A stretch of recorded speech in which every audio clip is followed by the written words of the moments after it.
qui fait les condensés de la semaine de toutes les informations, actualités et sujets à controverse parus pendant la semaine.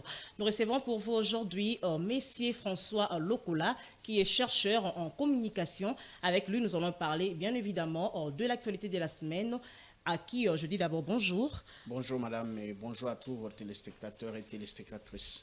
Et je reviens vers vous, prenons ces tweets de la semaine. RDC, la Senco qualifie de catastrophe électorale les élections du 20 décembre 2023, caractérisées par fraude, corruption, vandalisme de matériel électoral, incitation à la violence, détention illégale de dev, l'achat des consciences, l'intolérance, mais également l'atteinte aux droits humains. Et guerre à l'est de la République démocratique du Congo, deux bateaux hors bord bien équipés militairement ont été livrés aux forces armées de la République démocratique du Congo pour surveiller et sécuriser le lac Kivu, la ville de Goma et également ses environs. Ces bateaux de chasse. Et on parle également de l'investiture du président de la République démocratique du Congo, déjà pour ce 20 janvier 2024, au stade de martyre de la Pentecôte.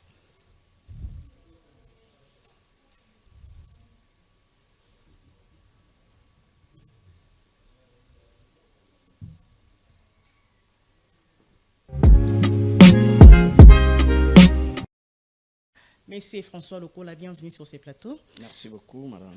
Et on parle de la publication des législatives nationales par la Commission électorale nationale indépendante qui suscite beaucoup de sujets à controverse, mais également qui fait couler beaucoup d'encre et de salive. Quelles sont vos impressions par rapport à cela? Merci beaucoup madame. Je vais commencer par saluer le travail abattu par la Commission électorale nationale indépendante pour organiser 4 scrutins le même jour. Ce qui n'est pas facile. Ceci a été un peu facilité par la mise en place des dispositifs électroniques pour permettre à chaque Congolais de pouvoir remplir son devoir civique, qui est celui de voter.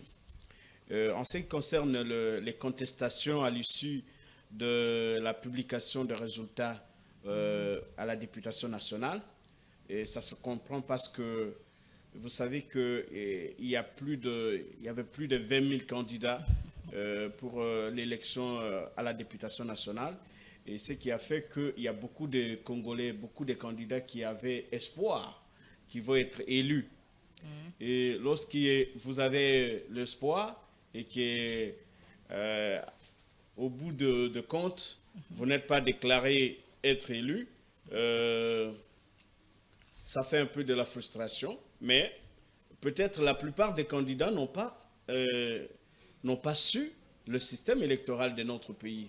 Parce que depuis 2018, pendant les élections de 2018, il y a eu la problématique des seuils qui a été mise en place. Et même en 2018, c'était 3% pour la députation nationale. Et cette fois-ci, c'est 1%. Et pour que vous soyez déclaré élu, il y a une procédure qu'il faut suivre.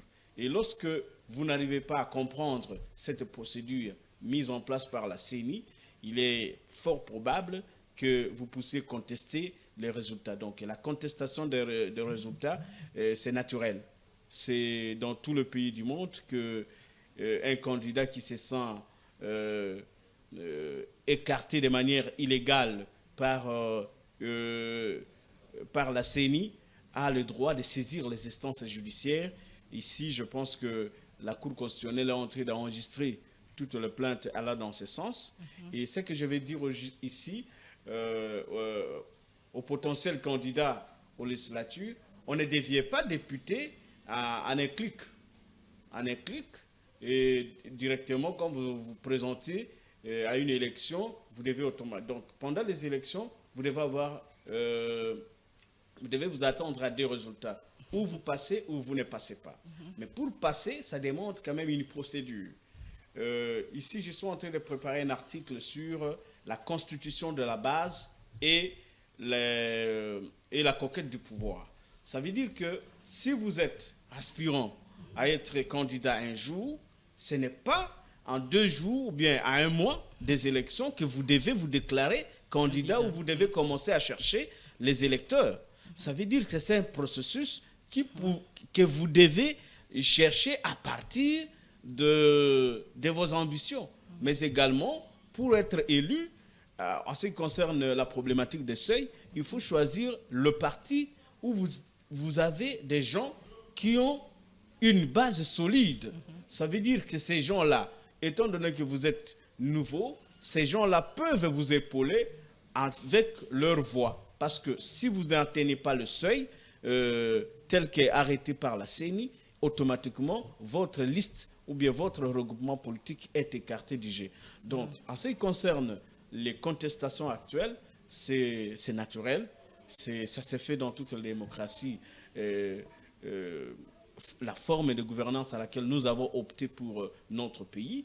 Et je pense que la Cour constitutionnelle qui est habilitée à dire le droit en ce qui concerne les candidats aux élections législatives va faire en sorte que chacun qui viendra avec toutes les preuves nécessaires puisse être réhabilité dans ce droit. Parce que la CENI, c'est un organe qui peut faire une erreur, il peut se tromper quelque part, et avec toutes les preuves qui seront brandies par le candidat, je pense qu'ils seront remis dans leurs droits.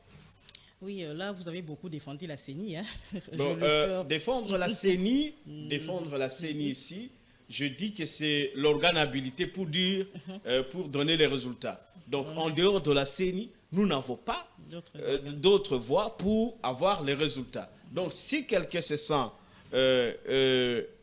écarté de manière irrégulière par la CENI, il a d'autres voies de recours qui est seul de saisir la Cour constitutionnelle. Donc, moi, ici, je ne peux pas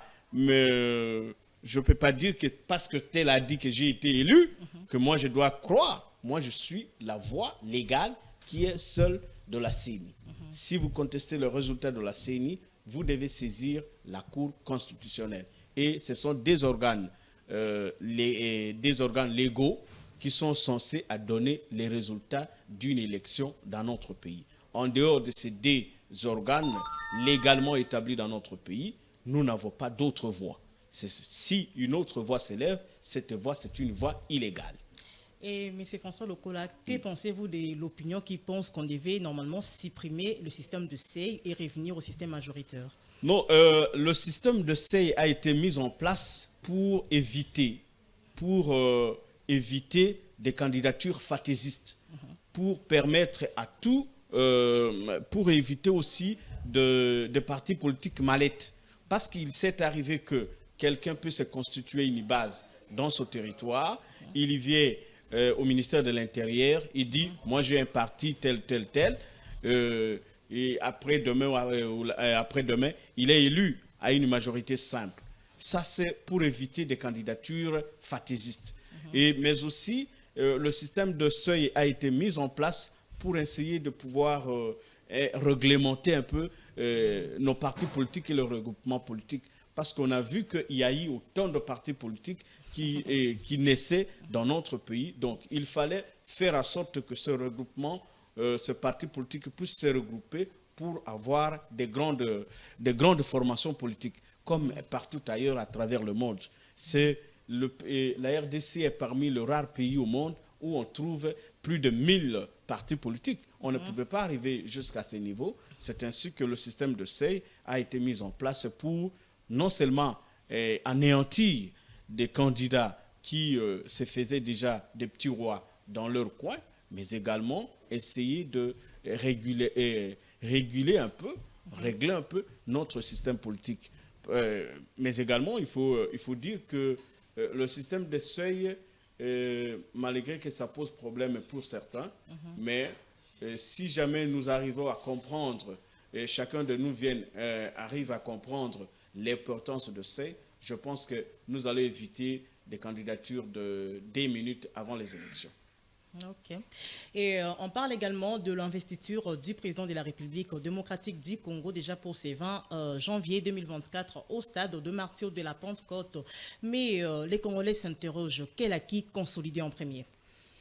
Oui, merci beaucoup, madame. Comme la Constitution l'exige, à l'issue des élections du 20 décembre dernier, le chef de l'État, Félix-Antoine Tshisekedi, a été élu à une majorité écrasante, à la majorité absolue. Et quand on parle de la majorité absolue, ça veut dire que la moitié des électeurs, plus la moitié des électeurs ont opté pour le choix de Félix-Antoine Tshisekedi Tshilombo avec 73%. Et aucun candidat dans notre pays avant, pendant notre démocratie, n'est arrivé à ce pourcentage-là. Et je vais dire ici que les acquis que le président de la République devrait mettre consolidé, nous amener à consolider un peu beaucoup plus, c'est l'unité nationale. Moi, je trouve qu'il y a une fissure en ce qui concerne l'unité nationale. De plus en plus, des discours séparatistes sont un peu visibles un peu partout. Et ce qui pourrait quand même nous affaiblir face à l'ennemi qui nous attaque. Et lorsque nous sommes unis avec un discours d'espoir, je pense que le seul acquis qui est le plus important ici, c'est l'unité nationale. Le chef de l'État, je suis en train de l'attendre demain pour comprendre les dispositifs qu'il va mettre en place pour essayer d'étouffer un peu cette velléité qui est en train de naître dans notre pays, mais aussi dans notre ville, celui du tribalisme. Donc, je veux que le chef de l'État puisse insister là-dessus pour l'unité nationale. Il y a également les 18% qui ont voté pour Moïse Katumbi et qui pensent que les Congolais souffrent surtout dans les domaines des sociales où les Congolais ne se retrouvent pas le panier de la ménageur et autres. Donc, et ils sont un peu lésés et ils pensent que ce deuxième mandat sera encore catastrophique. Merci beaucoup, madame. C'est un discours de ceux qui ne veulent pas du président. Ça, c'est un discours des opposants, c'est un peu partout. Mais ce qui est vrai, nous sommes en train de vivre des moments un peu beaucoup plus difficiles. C'est vrai qu'il y a la souffrance, la souffrance dans tous les niveaux. À tous les niveaux, je pense que le président de la République, avec le deuxième mandat, qu'il doit commencer dès demain, parce qu'il faut le dire, à l'issue de la prestation de serment du chef de l'État, il y a déjà le début du deuxième mandat. Donc, avec ce deuxième mandat, ce deuxième quinquennat que le chef de l'État va inaugurer demain, je pense qu'il doit insister pour prendre des dispositions nécessaires afin d'améliorer les conditions sociales de notre pays. Par exemple, ici, nous sommes dans la ville de Kinshasa, mais en ce qui concerne le transport, par exemple. Le transport devient tellement difficile que pour arriver en ville, pour arriver d'un endroit à un autre, ça devient très difficile. Le prix a augmenté à plus de 2, est multiplié. Voilà. Hein? Le prix des transports est multiplié. Et vous avez les conditions sociales en ce qui concerne le prix sur le marché, le prix des produits de première nécessité. Ça trouve être un peu beaucoup plus élevé. Donc, à tout ce qui concerne tous ces éléments réunis, le chef de l'État a intérêt, à partir de demain, de prendre des dispositions, de prendre des mesures pour anéantir, afin de permettre à la population congolaise de pouvoir bien se sentir à l'aise. Parce que vous savez très bien que lorsqu'on ne se sent plus à l'aise, on a tout le moyen de pouvoir prendre tout ce que vous voulez et se rebeller peut-être. Donc, à partir de demain, je pense que le gouvernement qui viendra, parce que nous devons nous attendre à un nouveau gouvernement, vous voyez, donc le gouvernement qui sera mis en place par le président de la République prendra toutes les dispositions dans ce sens-là pour essayer d'améliorer les conditions de vie de la population. Oui, mais c'est François Lokola. On parle également de la conférence épiscopale nationale du Congo qui qualifie des catastrophes électorales les élections du 20 décembre 2023 caractérisées par la fraude, la corruption, les vandalismes de matériel électoral, incitation à la violence, détention illégale de d'œuvres, l'achat des consciences, l'intolérance et l'attente aux droits humains. Ta réaction? Merci beaucoup, madame. Je voudrais un peu revenir sur la prestation de serment du chef de l'État de demain. Oui. Je voudrais rappeler qu'il y aura des temps forts. Il y aura l'audience solennelle qui sera dite par la Cour constitutionnelle et qui prendra en compte le serment du chef de l'État. Il y a encore un autre moment important que moi je suis en train d'attendre, c'est le discours qui sera prononcé par le chef de l'État, parce que c'est à partir de ce discours-là, pour nous qui faisons de recherche en communication politique, nous appelons ça le discours programme. Ça veut dire que c'est à partir de demain que nous allons attendre ce que le chef de l'État, Félix-Antoine Tshisekedi Tshilombo, va programmer pour les 5 ans à venir. Pour les 5 années à venir, c'est à partir de demain, à partir de son discours de demain, que nous saurons que le Félix a promis telle chose, et pendant les 5 ans à venir, mais également, c'est à partir de demain, à partir de son discours, que nous allons retenir, quand nous allons retenir le point important qu'il va organiser dans ce discours, c'est en 2028 que nous allons lui dire, que nous allons demander les bilans à partir de son discours de demain. Donc, les bilans que nous allons demander au chef de l'État en 2028, le point fort, il doit énumérer ça à partir de demain. En parlant de la Senco. Oui, je reviens sur la Senco. Madame, mais moi j'ai étudié le cours de Sciences Po. Et c'est ici que je suis en train de saluer mon professeur Alexis Mbikaï, qui m'a donné ce cours-là avec beaucoup d'importance. Il m'a parlé des acteurs politiques.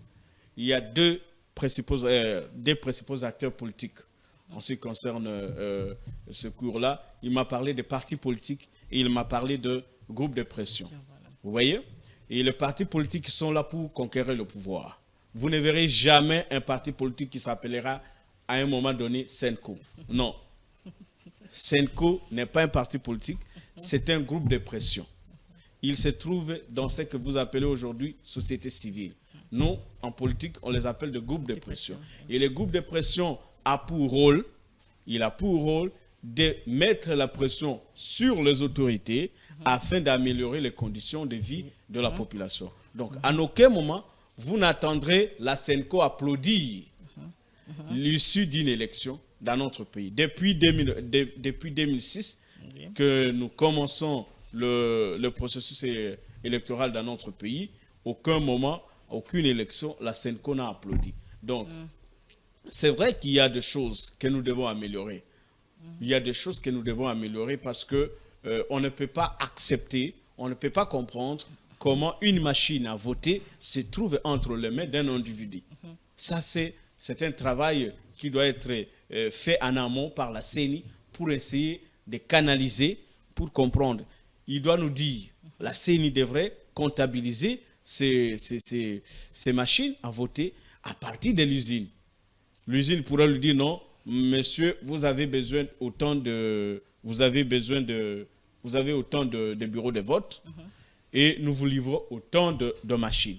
C'est à partir de là que la CENI devrait comprendre comment disperser toutes ces machines dans le bureau de vote et comment, c'est à partir de là qu'il peut déceler la personne qui a livré le machine à voter auprès des individus qui se sont retrouvés avec des machines dans leur chambre. Et ce qui n'est pas normal, toutes les révélations de la Senco ne sont pas fausses, mais ce qui est vrai que la Senco est en train de jouer son rôle, celui d'être dans le groupe de pression qui se trouve être selon et se trouve être du côté de la population. Donc pour les groupes de pression, pour la société civile, il ne peut défendre que l'intérêt de la population. Mais ici, pour tout celui qui fait la politique, il doit comprendre. Moi, je me mets en faux du côté de ceux qui s'apprennent à la Senco en disant non, ils sont de l'opposition. Non, vous devez savoir que c'est un groupe de pression qui ne peut parler que du côté de la population. Donc, tout ce qu'il voit mal, il doit le dénoncer pour que les autorités prennent des dispositions nécessaires afin d'arrêter l'hémorragie. Il y a même de ceux qui pensent également qu'on devait annuler ces élections vu qu'il y a eu beaucoup trop des irrégularités, de fraude et de vandalisme. Mais on n'en parle plus parce que déjà de demain, le président prête serment, donc les élections est validées. Mais prochainement, qu'il faudrait faire pour éviter ce genre de couac pendant les élections? Je viens de le dire tout à l'heure. À ce qui concerne l'organisation viable des élections, je pense que les dispositions devraient être prises par la CENI pour savoir quel endroit nous devons mettre nos machines, qui est le chargé ou bien le secrétaire exécutif provincial de la CENI dans cette province, combien de machines on a envoyées dans cette province, combien de bureaux de vote nous avons à travers la province. C'est à ce moment-là que nous devons savoir comment endiguer la situation.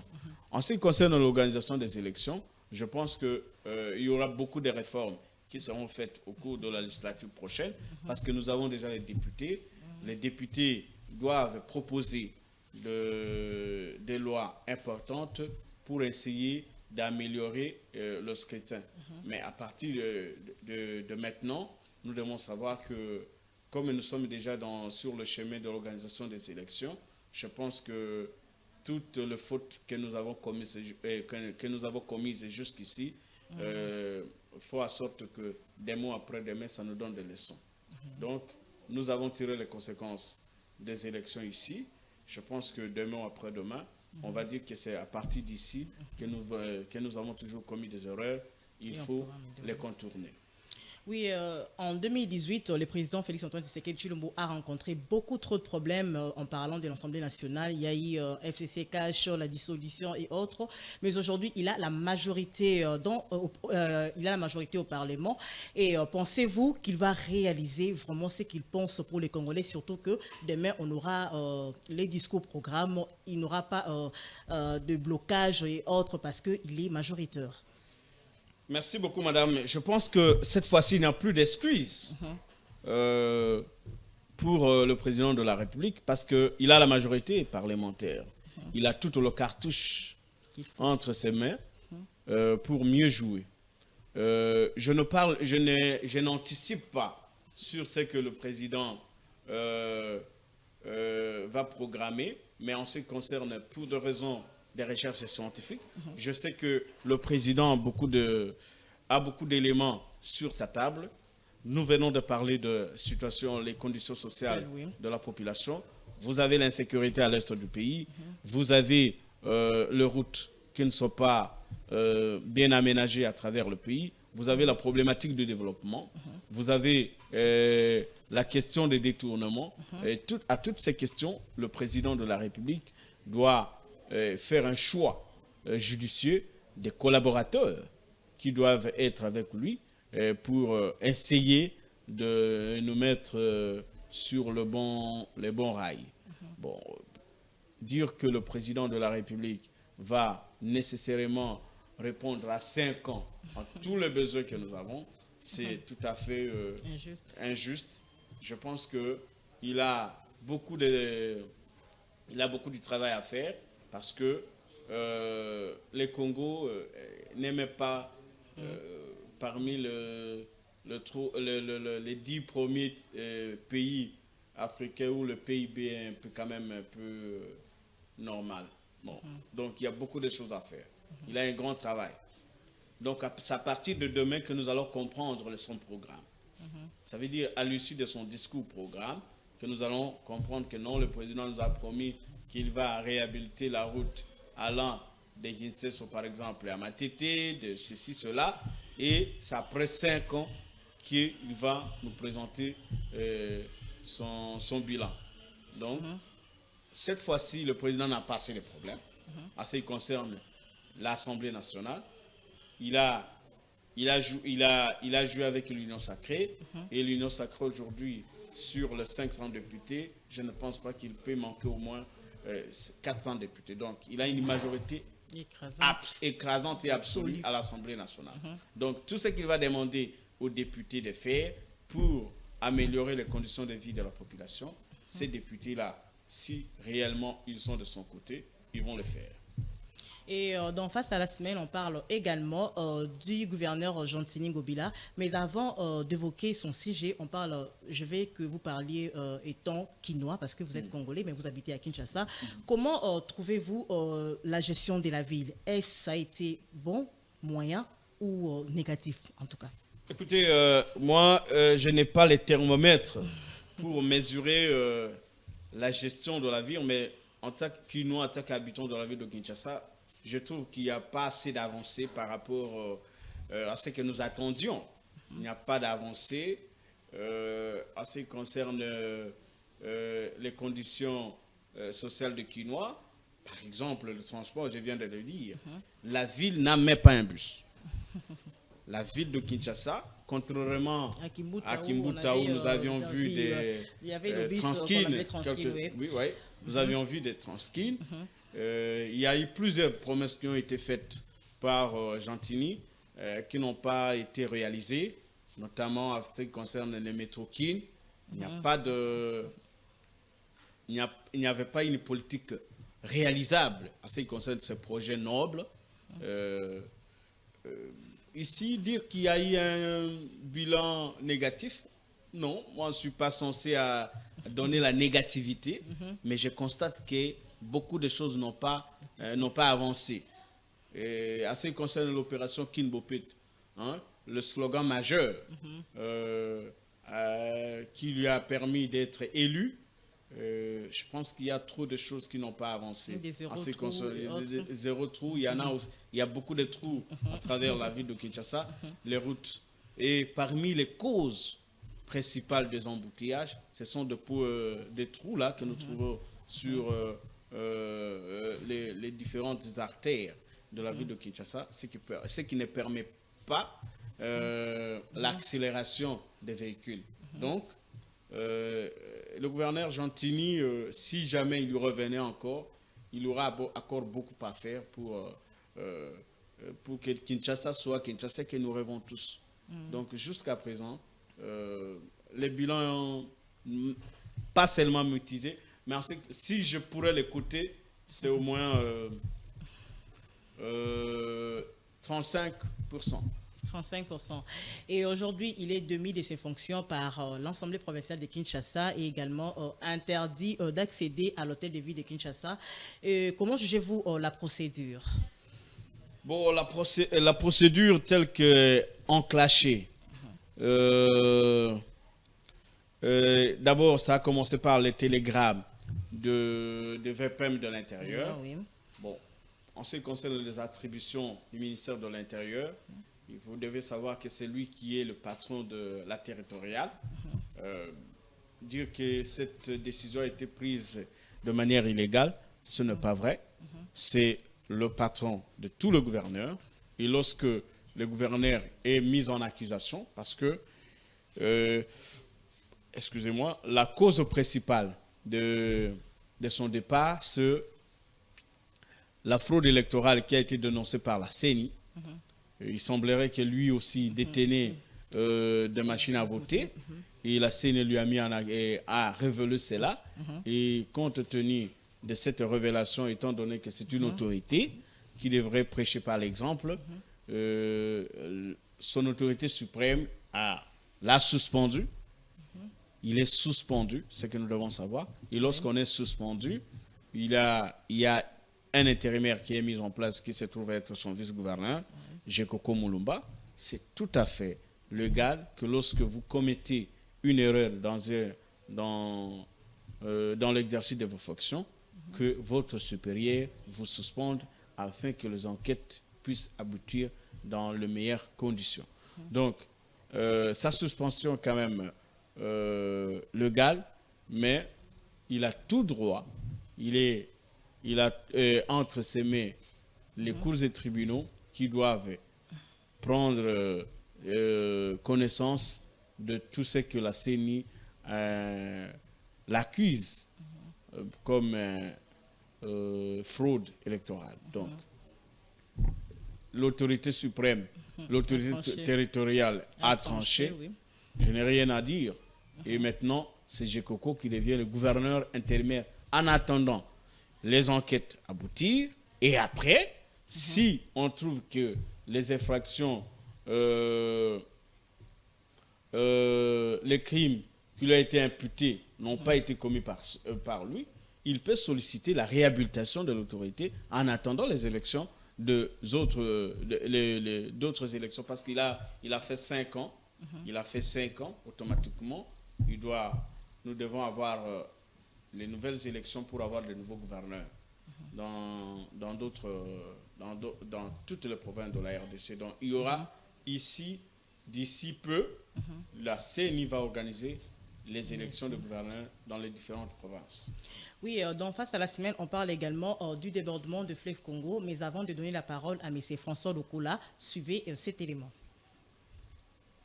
Bandaka ba $200,000 yoka bandaka ba $300,000 ndenge nyonso etindi na mai